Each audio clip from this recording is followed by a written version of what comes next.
a Clarissa Oliveira chegou direto de Brasília para tratar com a gente. Não? Também não chegou? Não, ela tá em São Paulo. Ela tá em São Paulo, mas ela chegou. Gente, tá difícil hoje, né? Estamos pegadinhas. É pegadinha. Mas ela chegou e está acompanhando com olhares atentos esse julgamento no plenário do Supremo Tribunal Federal e vai contar pra gente, né, Clarissa? Boa noite pra você. A primeira pergunta é: qual a diferença em ser obrigatória e ser forçada essa vacinação contra o coronavírus, hein?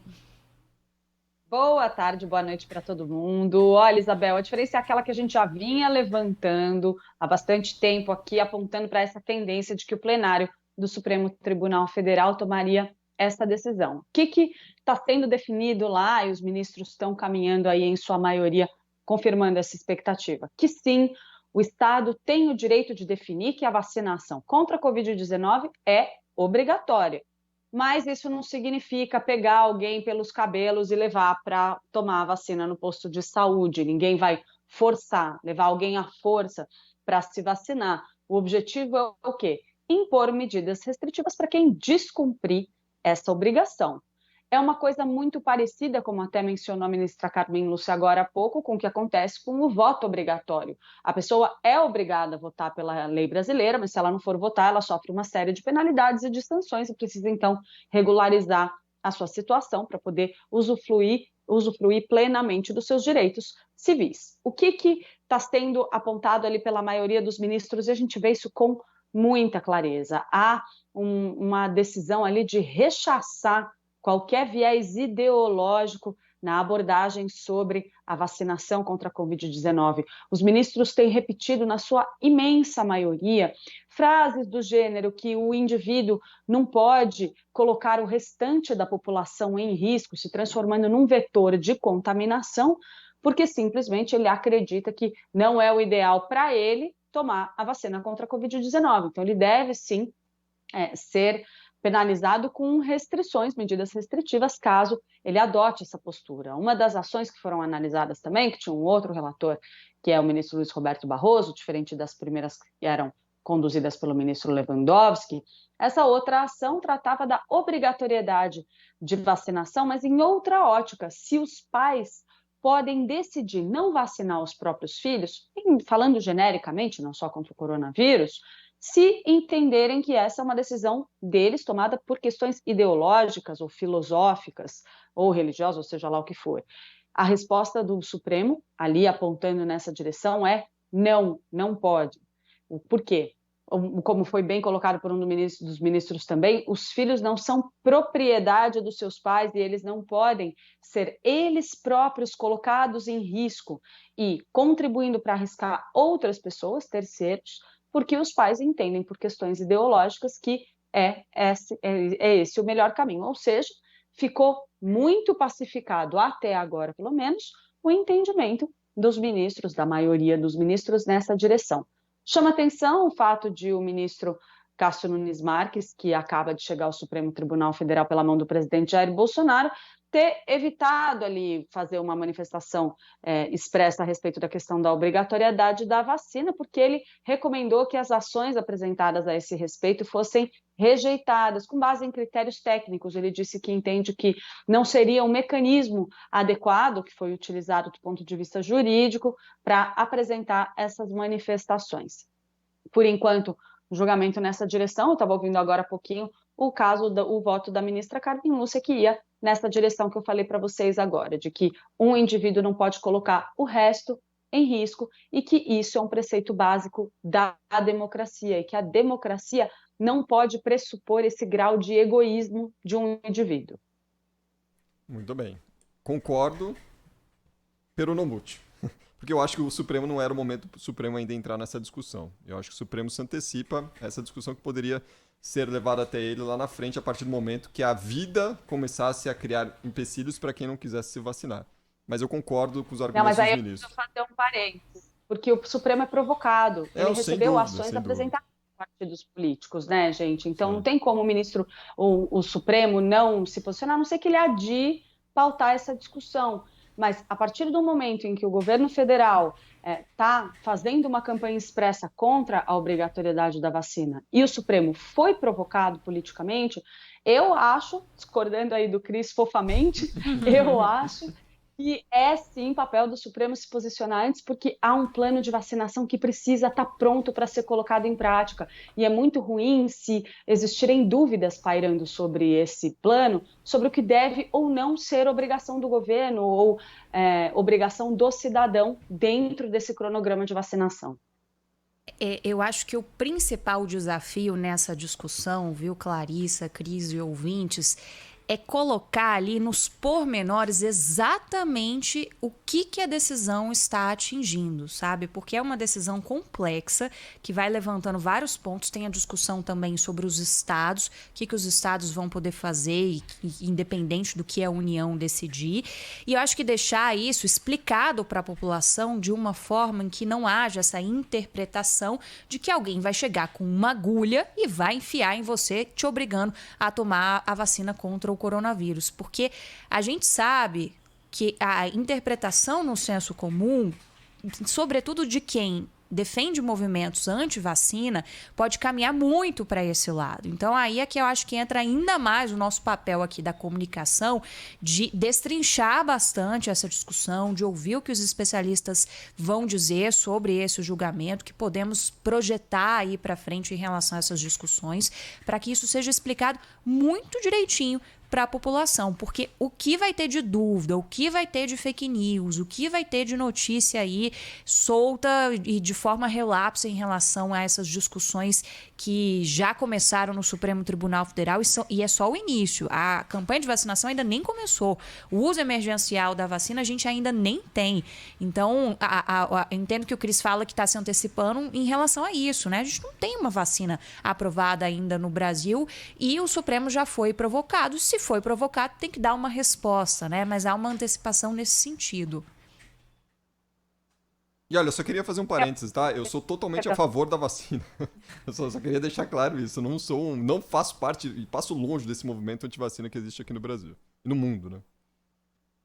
Não, e o que a gente tem observado, gente, que eu acho importante a gente levantar é o seguinte: o Supremo está dando uma série de recados para o governo do presidente Jair Bolsonaro. A gente está sim, e nisso o Cris tem razão de levantar essa questão. Existe um embate entre o judiciário e executivo neste momento a respeito de todo o processo de vacinação contra a Covid-19. Isso de fato está acontecendo. E é sim necessário que esses dois lados procurem trabalhar para evitar uma crise institucional. A gente já viu lá atrás, pouco tempo atrás, uma crise institucional forte entre o Supremo Tribunal Federal e o governo federal, no momento em que as prioridades têm que ser outras. O governo tem uma crise econômica para administrar, o governo tem uma pandemia ainda para lidar, um processo todo de vacinação, um processo de tratamento das pessoas que ainda estão sendo infectadas recorrentemente. Há uma questão de garantir a estrutura do SUS em bom funcionamento para atender a essa demanda, para suprir as necessidades da população. Então, não é um momento de a gente ter embates e crises institucionais profundas por conta disso. Eu acho salutar que a gente tenha uma manifestação dos ministros do Supremo, mas é preciso que fique claro, e pelo menos do que eu assisti do julgamento, isso ainda não está tão esclarecido para mim, não sei para vocês, gente, se o Supremo está se manifestando em dizer: a vacinação pode ser obrigatória, o Estado pode determinar a obrigatoriedade da vacinação, ou a vacinação é obrigatória, são coisas muito diferentes. Então, e que podem ter desdobramentos diferentes. Então, seria interessante a gente entender isso com mais cuidado, para poder apontar exatamente para qual direção a gente vai caminhar, porque o governo do presidente Jair Bolsonaro tem ido na direção de ser contra a obrigatoriedade da vacina. Mas, ao mesmo tempo, contraditoriamente, desde o começo dessa semana, o governo começou a adotar um discurso muito mais pró-vacinação do que vinha até então. Então, o governo do presidente Jair Bolsonaro está vivendo esse dilema aí, tem uma crise de identidade ali, né? onde a gente tem um presidente que tem um discurso para sua base eleitoral muito anti a obrigatoriedade da vacina, e agora a gente tem um governo que precisa, o Ministério da Saúde, que precisa colocar em prática um plano amplo que contemple também os estados, os municípios, que traga essa participação e traga essa unidade e deixe a disputa política de lado. Então, é sim importante que essa discussão seja feita. Eu acho que é positivo que o Supremo Tribunal Federal já se manifeste agora. Cabe recurso, existem outros mecanismos jurídicos, se o governo federal quiser contestar, se outros partidos quiserem apresentar outras ações, e assim por diante, a gente pode fazer esse debate. Mas é necessário fazer essa discussão o quanto antes, porque há um plano de vacinação para ser colocado em prática, sobre o qual não pode pairar dúvida jurídica, senão a gente pode caminhar para uma judicialização durante o processo de vacinação. Eu acho que seria mais nocivo, mais prejudicial. E se a gente tivesse o início da vacinação no Brasil e só depois a gente fosse discutir o que já está sendo discutido no Supremo, a gente correria o risco de ter uma interrupção em algo que a gente tardiamente ainda está discutindo, que é sobre o uso emergencial, a autorização das vacinas aqui, a aquisição de doses, as negociações com diversos laboratórios. Especialistas são praticamente unânimes ao dizer que o governo tem um retardo em relação ao planejamento de ações sobre a vacinação da coronavírus aqui no Brasil. A gente poderia estar muito mais adiantado e a gente não está, mesmo tendo um ministro que é dito especialista em logística, ocupando a cadeira no Ministério da Saúde. Então, de certa forma, dá uma certa tranquilidade, a gente está se antecipando a essa discussão com essa provocação do Supremo Tribunal Federal. A Clarissa tocou num ponto essencial. O STF não está lá decidindo, deixa eu julgar isso aqui. Não. A corte foi provocada e aí não poderia, se tirar do papel de, nesse momento, fazer essa discussão. E aí um outro ponto, Clarissa, a corte liberou isso que a gente está falando, essa permissão para que se tenha restrições a quem não tomar a vacina, desde que exista uma lei nesse sentido. Esse é um ponto importante também da gente trazer aqui, Sim, essencial. O que acontece é o seguinte, eu acho que é importante que o judiciário deixe ali claro, o Supremo Tribunal Federal coloque essa discussão para que não haja dúvida se é constitucional ou não existir o conceito de obrigatoriedade de vacinas em geral. É importante para retirar a dúvida, mas de fato, a gente tem visto ali uma narrativa dos ministros no julgamento de hoje muito mais na linha de se contrapor ao governo do presidente Jair Bolsonaro em alguns casos. Então, há sim ali, por parte de alguns ministros, um posicionamento muito mais de ordem política. E nisso, eu acho que o Cris tem toda a razão. É importante, nesse momento, que, inclusive, os ministros do Supremo retirem um pouco o manto da política, que política não é feita só pelo legislativo ou pelo executivo, é feita também no judiciário. Então, tirem um pouco o manto da política dessa discussão, para que a gente possa garantir que o plano de vacinação contra a Covid-19, seja ele obrigatório ou não, se ficar decidido que o governo pode, eventualmente, impor restrições frágeis, pode ser uma legislação que determina que a pessoa pode estar sujeita a uma multa pequena, por exemplo, ou que a pessoa pode precisar passar por um processo de regularização, não pode prestar concurso público, não sei. Tem uma série de possibilidades que poderiam ser analisadas. Se houver uma decisão nesse sentido, pelo menos que não fique dúvida se é constitucional ou não.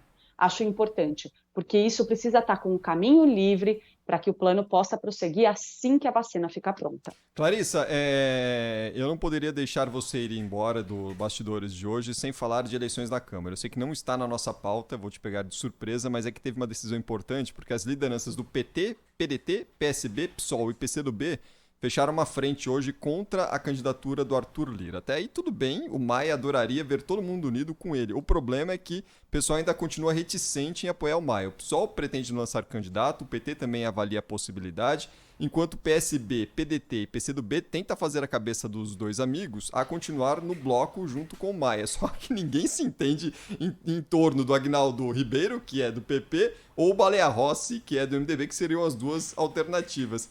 Que caminho esse grupo do Rodrigo Maia vai conseguir trilhar enquanto o Arthur Lira nada de braçadas, hein? Olha, gente, eu acho tudo muito bonitinho, o discurso ideológico, de a gente não concorda com as propostas deles, a gente está pensando se ideologicamente a gente gosta desse grau de independência em relação ao governo, ou se a gente gosta mais da dependência em relação ao governo, vamos trabalhar juntos. É tudo muito bonitinho no discurso, gente, mas quem acompanha isso aí, todos nós aqui, a gente sabe muito bem que por baixo do pano que vale e muito nesse momento é a negociação. O que o grupo de Rodrigo Maia tem para oferecer para fazer um contraponto diante do movimento de Arthur Lira e do Palácio do Planalto, que está oferecendo cargos no primeiro escalão, ministério, cargos em segundo escalão, liberação de emendas. Existem negociações correndo ali por baixo do pano na Câmara dos Deputados e também no Senado Federal que apontam nesse sentido. E aí, claro, entram discussões, posições, secretarias, posições na mesa diretora da Câmara, comando de comissões estratégicas que podem ter um posicionamento relevante ali durante toda a legislatura. Tudo isso é relevante.